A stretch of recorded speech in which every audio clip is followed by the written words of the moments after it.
Hello guys, welcome back to my channel. So let's talk about Himanshi and Rishi divorce.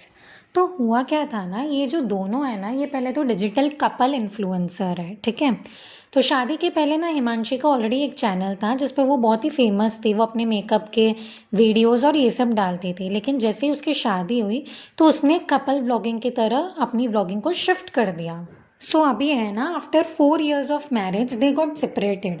और ये दोनों ने है ना अपने चैनल पे है ना, मोस्टली ऋषि ने भर भर के वीडियोस डाले हैं एक दूसरे को लेके। हिमांशी ने है ना अपने वीडियोस पे बहुत सारे एलिगेशंस लगाए ऋषि पे। फर्स्ट एलिगेशन जो उसने लगाया दैट इज ऑफ चीटिंग, कि उसने ये बोला है कि ऋषि के बहुत सारे मल्टीपल अफेयर्स थे, बहुत सारी लड़कियों के साथ थे, और उसको ओपनली ये चीज़ बोला गया है कि let's go for an open relationship. उसके सामने ऋषि का ये रिस्पॉन्स था कि उसने चीट किया ही नहीं है, वो सिर्फ एक फॉरेन ट्रिप्स पे जाता था हर 6 months में, जो वो शादी के पहले भी जाता था और वो शादी के बाद भी जा रहा था कि उसे थोड़ी सी स्पेस चाहिए थी तो वो जाता था। लेकिन इसका मतलब ये नहीं है कि उसने चीट किया है। हिमांशी को गलत फहमी हुई है कि उसने चीट किया, लेकिन उसने कोई भी तरह का चीट नहीं किया है। सेकेंड एलिगेशन जो हिमांशी ने लगाया है दैट वाज कि उससे जबरदस्ती वीडियोस बनाई जाती थी। उसे हंसने का इतना मन नहीं होता था, लेकिन उसे जबरदस्ती हंसना पड़ता था और उसको 4 साल से टॉर्चर किया जा रहा था, धीरे धीरे मैन्युपुलेट किया जा रहा था। और इन लॉज भी उसी का साथ देते थे, अपने बेटे का साथ ही देते थे।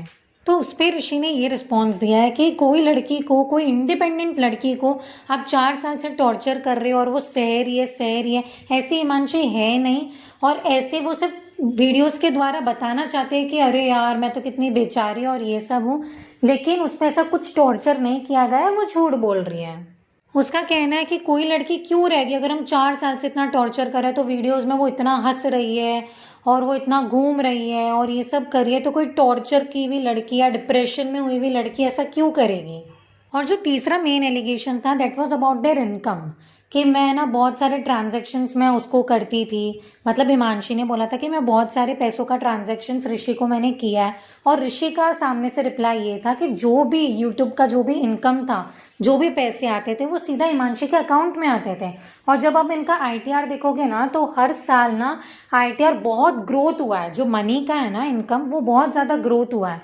तो टैक्स बचाने के लिए वो पैसे मेरे अकाउंट में डालती थी, और जो भी खर्चा है और वो भी जो पैसे डालती थी उससे हमारी ट्रिप्स होती थी, वो सब होती थी।